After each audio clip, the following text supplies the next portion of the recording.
Welcome back to Educator.com's Advanced English Grammar course. This lesson is on the proper use of Latin terms and abbreviations. Let's get started.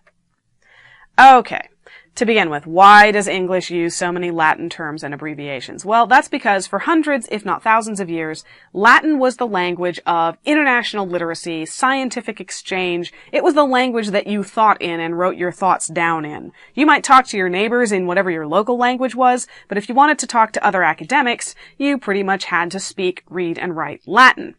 That means that we've actually inherited a whole bunch of Latin terms, including a special set of Latin terms and abbreviations that we use for things that we don't really have concise terms for in English.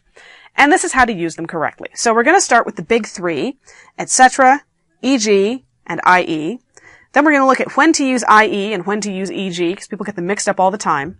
And then we're going to go over a few other helpful Latin terms, sic, circa, et al., vis, and versus. And then, of course, we'll end with some practice. Alright, etc. or etc. Etc. means and others, or and the rest. The et means and. Etc. is used at the end of a list to indicate that there are other similar items on the list too numerous to mention here. So, for example, I enjoy various kinds of sewing, quilting, tailoring, etc. Now, obviously, there are many kinds of sewing that are not quilting and tailoring. I'm just letting you know that there's a whole bunch of them, and you can just fill in the rest of the list in your head. That's what etc. means. Use a comma before etc. at the end of a list, just because it's at the end of a list and the Oxford comma still works before etc.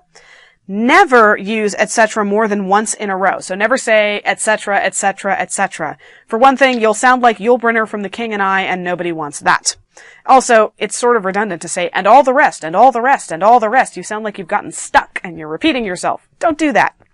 And never use and before etc. Because the Latin word et means and, when you say and etc., you're actually saying and all the rest, which really makes you sound like there's something stuck in your brain. Finally, when using etc., make sure all the items in the list are of the same kind, whatever kind that is. So, if I'm making a list of kinds of sewing, you better make sure that all the words in the list before etc. and all the ones I don't mention and use etc. to replace are kinds of sewing. So that's just something for you to keep in mind when you use etc. Alright. E.g., also known as exempli gratia. That's the only time you'll hear that phrase spoken today.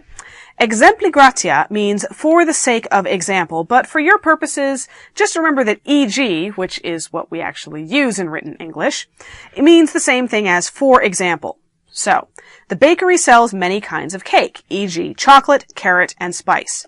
Notice you don't need the comma. Now we come to i.e., which means id est.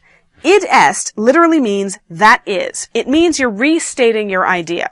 Just remember that i.e. might as well stand for in effect. Only use i.e. for equivalent things. So, I love a store that sells baked goods, i.e. a bakery.